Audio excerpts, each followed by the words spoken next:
السلام عليكم ورحمة الله وبركاته. ازيكم عاملين ايه؟ يا رب تكونوا بخير وفي احسن حال يا رب. النهاردة بقى جاي لكم فيديو جديد جدا جدا جدا زي ما انتم شايفين. ايه ده يا فريدة؟ دي كابوريا. شايفين الكابوريا؟ بصوا. انا اللي منضفاها. اختي طبعا نضفتها. آه نضفتها كويس جدا زي ما انتم شايفين كده. بصوا كلمة. بصوا بصوا بصوا بصوا بصوا. هي طبعا خلاص يعني ده شكلها بعد ما جبناها.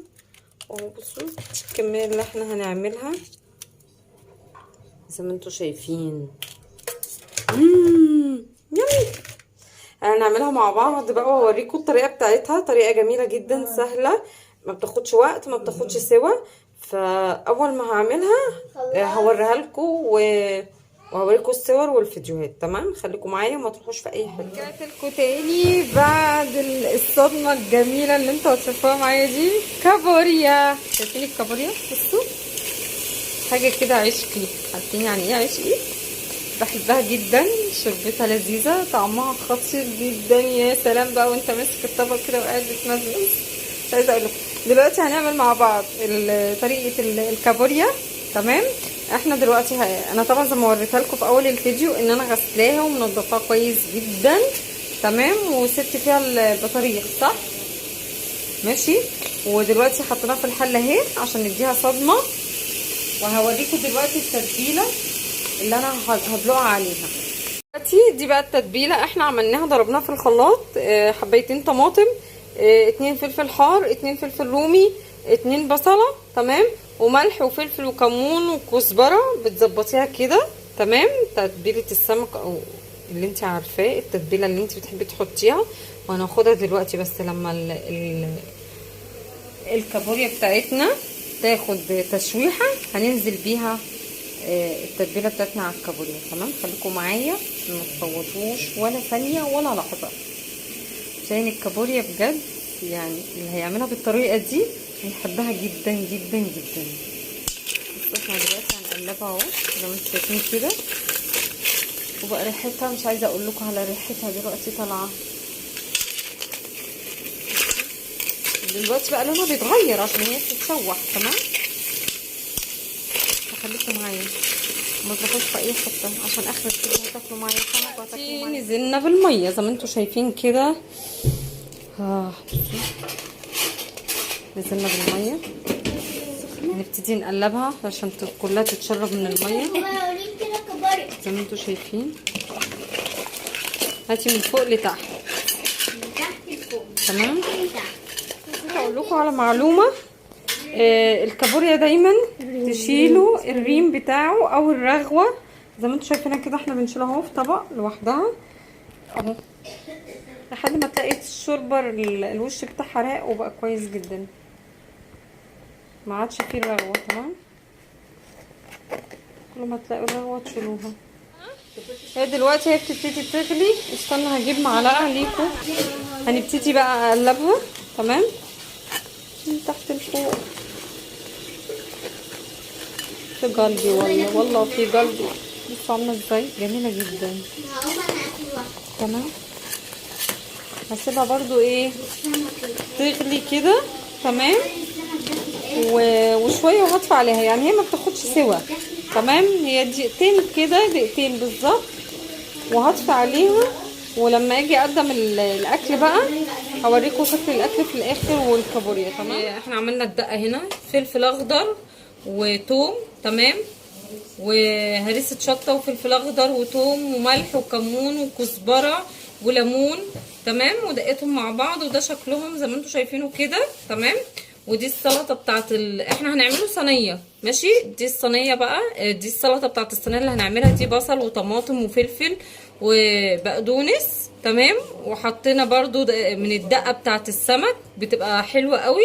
ولو عندك عود شبت برضو بتحطيه، بقدونس وشبت وكزبره اللي انت حباه بتحطيه. تمام، وده السمك اهو المكريل اللي انا بقول لكم عليه. ده النوع النضيف جدا بيبقى حلو. السمكيه بيضه وحلوه زي ما انتم شايفينها كده وقلبها ابيض من جوه. انا منضفاه ومقطعاه جزل زي ما انتم شايفين كده. تمام، وببتدي دلوقتي املحه واول ما اخلص واحطه على في الصينيه. شايفين انا معايا اهو البطاطس ماشي، بحبها في الصينيه بتاعه السمك، وده سمكها بيبقى رقيق ما بيبقاش تخين خالص ماشي، بالسمك اللي انتوا شايفينه ده اهو.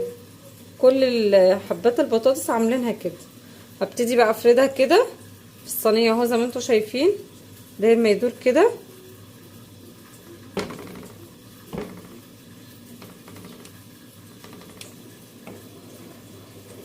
لحد ما اخلص الكميه اللي انا عايزاها، واقوم حاطه ايه السمك.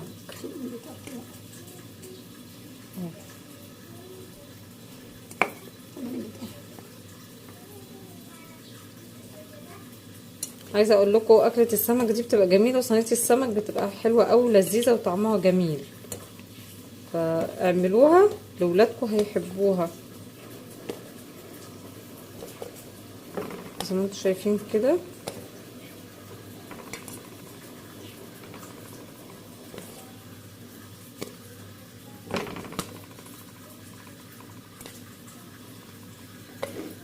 ماشي خلصنا اهو صينيه السمك البطاطس. هنبتدي بقى نرص ايه السمك. طبعا انا مملحاه من جوه بالدقه اللي انا قلت لكم عليها، ثوم وفلفل ماشي وملح وكزبره وكمون تمام اهو، وهريسه شطه بتبل بيها السمك، وعصرت عليه ليمون زي ما انتم شايفين كده. وابتدي بقى ارص السمك بتاعي في الصينيه داير ما يدور كده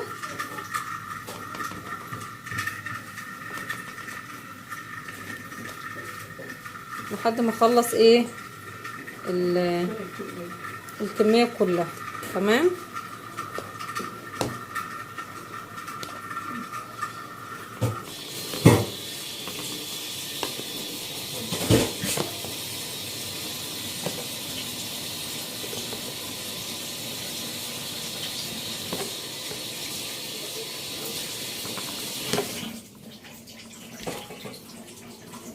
ولو في دقه في حاجه باخدها بحطها تمام.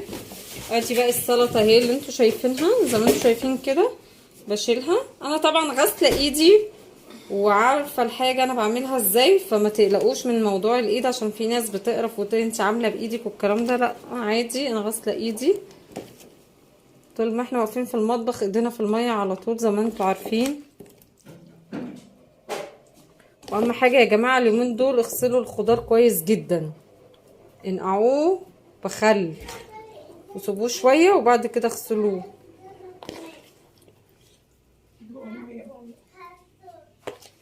زي ما انتوا شايفين معايا كده لازم ايه اغطي السمك بتاعي بالسلطه. ولو في بقى ميه ادلق بقى ايه ميه السلطه دي كده زي ما انتوا شايفين معايا كده، وانزل كل اللي في الطبق زي ما انتوا شايفين كده تمام. وبألف هنا وشفا. ودلوقتي هنحطها على البوتاجاز تستوي، بس قبل ما احطها على البوتاجاز احط الزيت على الوش كده، شويه زيت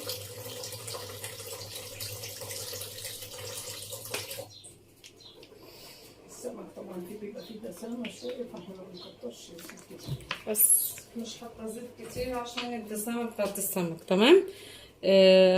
احطها تستوي بقى السمك واحنا حاطينها على البوتاجاز بتبقلل زي ما انتم شايفين كده. بصوا عامله ازاي منظر روعه. يعني انا بغريكم النهارده اكله سمك مع كابوريا، هتموتوا فيها انا عارفه. هاخدكم بقى وندخلها الفرن تحت الشوايه عشان تاخد لون. خلاص السمك اهو حطيته على الشوايه وده لونه زي ما انتم شايفين.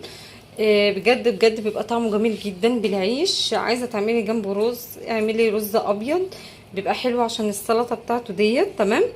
اتمنى ان انتوا تجربوا طريقه السمك دي بطريقتي، الاولاد هيحبوها جدا، والسلطه مفيده والخضار مفيد ليهم جدا. وكتري السمك اليومين دول حلو جدا للاطفال وللي عندهم امتحانات.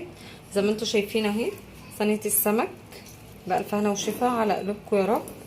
وتعالوا بقى على اللي هو ايه قلبي في قلبي، والله في قلبي بجد. يعني انا مش عارفه اقول لكم ايه تاني بعد اللي انا شايفه ده. بصوا المنظر اللي انا شايفاه في الكابوريا عشقي بجد. ولا تقولي لي محشي ولا تقولي لي مكرونه ولا تقولي لي اي حاجه من الكلام ده كله، دي عشقي.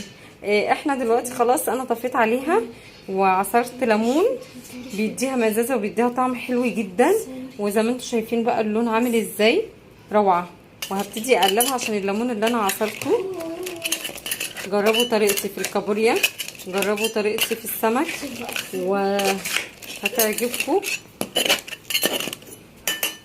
وهتعجبكم وقولوا لي في الكومنتات وقولوا لي ان كنتوا شامين الريحه بتاعت الكابوريا ولا لا، وريحه السمك. مش قادره اقول لكم، انا يعني انا بضعف قدام السمك والكابوريا، يعني اي حاجه فيها فوسفور بضعف وبحبها جدا. تعالوا ندوقها. امسكي كده المعلقه، استني، هاتي لازم ادوقها بجد. يعني اخد شويه من البهاريز دي كده في المعلقه كده، يعني بصوا روعه بجد والله، روعه في قلبي في قلبي في قلبي. انا بقى صدمت العيال النهارده، صدمت الاولاد، فاجئتهم بالمفاجاه الحلوه دي. فاتمنى ان انتوا تجربوها وتقولوا لي رايكم في التعليقات، وتقولوا لي لو عايزين حاجه اعملها لكم قولوا لي واكتبوا لي وانا هعملها لكم. ويا رب اكون عند حسن ظنكم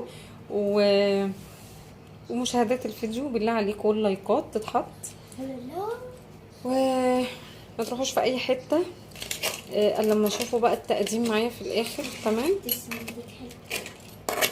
يلا خلاص عشان انا مش قادره اتكلم بجد بعد اللي انا شايفاه ده. شايفين معايا كده ادينا خلصنا عمايل الاكل. دي صينيه السمك اللي انا عملتها معاكم، ودي شوربه الكابوريا طعمها جميل جدا، وجربوها بالطريقه بتاعتي دي حلوه قوي. ودي الكابوريا اهي، احنا حاطين الشوربه لوحدها والكابوريا لوحدها.